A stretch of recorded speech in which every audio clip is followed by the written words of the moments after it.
Bonjour les auteurs, vous allez bien?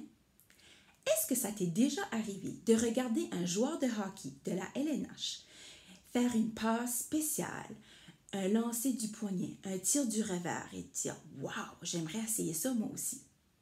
Eh bien, les auteurs font la même chose. Oui, oui, tu as bien compris.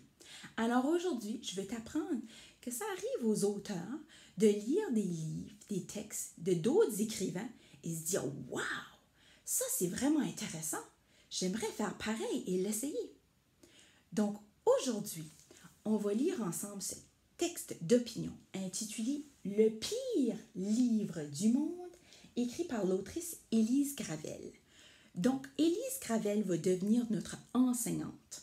On va aller voir qu'est-ce qu'elle fait dans son livre pour ensuite essayer de le faire, nous aussi, dans nos textes d'opinion.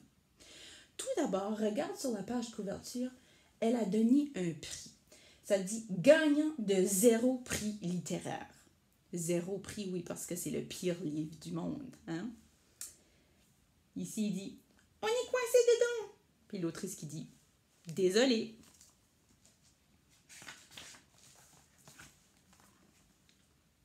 Le pire livre du monde. Intéressant comme choix de titre, non? Moi, ça vous donne le goût de lire le livre, vous? Moyennement. Alors, tu vas voir qu'ici, il y a l'histoire, le pire livre du monde, et de l'autre côté, il y a les petites bestioles, les petits personnages qui commentent, qui donnent leur opinion sur pourquoi c'est le pire livre du monde. Alors, l'histoire va comme ça. Il était une fois dans un pays lointain. Pas très original comme début. En effet, ça c'est déjà une raison pourquoi c'est le pire livre du monde. Il n'y a pas un bon début. Une très très belle princesse et un prince courageux. Salut! Hihi! J'aime les hot dogs. Oh, super, une autre histoire de prince et de princesse. Il en manquait, je trouve. C'est un prince, on dirait une patate.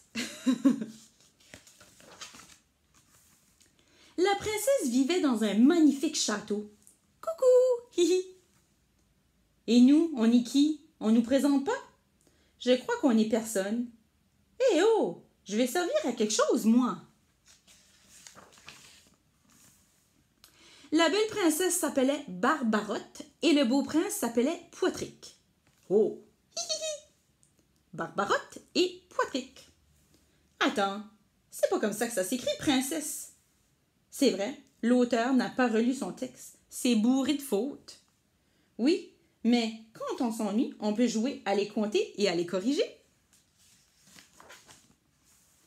Le chevalier s'en alla faire une promenade sur son fidèle et vaillant cheval, Poutinou. « Allons vers l'aventure, mon fier destrier !»« Tigalou, tigalou, tigalou !»« Oh mon Dieu, le pauvre cheval, qu'il est laid, mais qu'il est laid !»« Tous les dessins sont moches. Même nous, j'ai l'air d'une vieille gomme et toi d'un barbouillage. »« Oui, mais quand même, c'est super dur de dessiner un cheval. » Tralala, tralala. En plus, c'est pas très propre comme travail. On dirait que l'illustratrice a fait ça en 5 minutes pendant son heure du dîner. Berk, c'est dégoûtant. Ici, j'ai marché dans un truc collant. Oh, miam, des miettes de biscuits. Pendant ce temps, la princesse se reposait. Bzzz, avec le doigt dans le nez. On pourrait pardonner les dessins moches si au moins l'histoire était bonne. C'est vrai, il ne se passe absolument rien jusqu'ici. Bon, quelqu'un a envie de faire une petite partie d'échecs? Il se reposait. Bzzz. Je vais aller faire une petite sieste. Ah ah, j'ai pris ton cavalier. Zut! Et il se reposait encore un peu. Bzzz. On ne devrait pas revenir à cette histoire. Attends, on s'amuse, nous. Surtout moi. Ha ha, échec et mat. Soudain, la princesse regarda le beau paysage. C'était vraiment super beau. Il y avait de super beaux arbres, de super belles fleurs, un super beau ciel bleu et du super beau gazon. Quelle beauté! C'était si beau que la princesse était super émue. Je suis super émue. Ouf, les descriptions sont vraiment trop longues et ennuyeuses. Ouais, et l'auteur se répète, on dirait qu'elle manque de vocabulaire. C'est bientôt fini ce livre, on peut aller se coucher.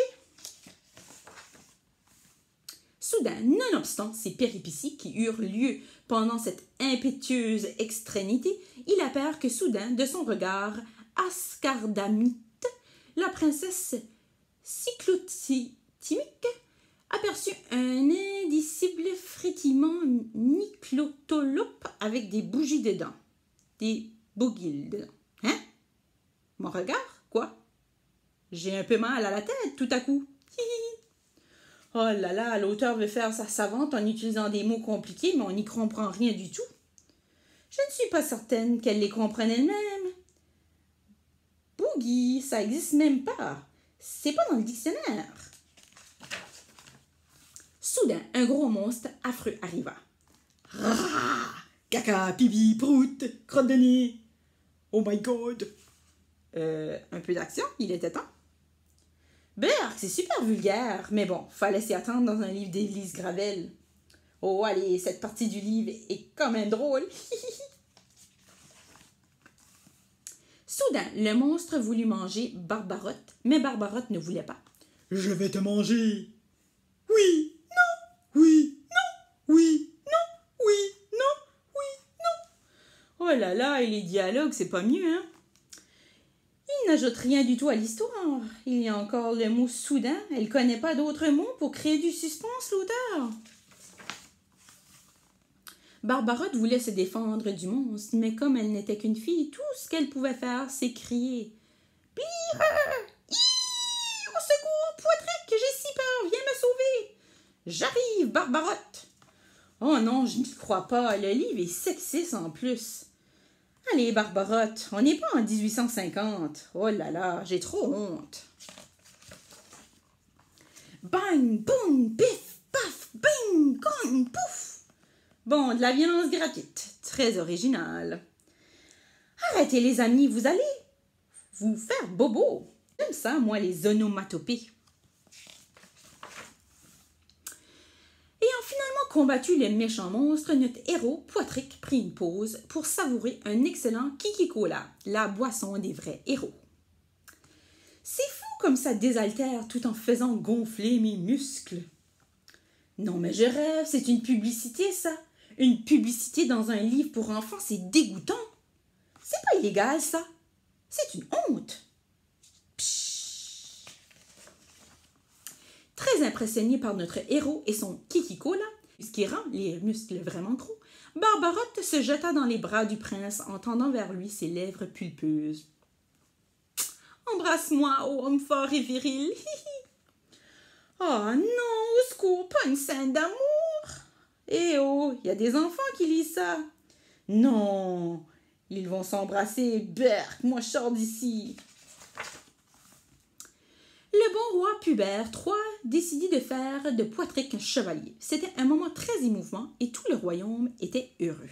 « Hé, vous avez remarqué que tous les personnages se ressemblent?